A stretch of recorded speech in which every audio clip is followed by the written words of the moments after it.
Did you know that honey never spoils? Archaeologists have found pots of honey in ancient Egyptian tombs that are over 3,000 years old and still perfectly edible.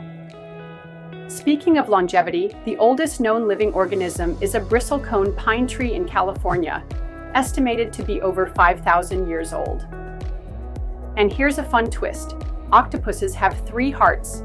2 pump blood to the gills, while the third pumps it to the rest of the body. Now, if you think that's wild, consider this. Wombat poop is cube-shaped. This unique shape prevents it from rolling away, marking their territory effectively. Lastly, bananas are berries, but strawberries aren't. It's all about botanical classifications.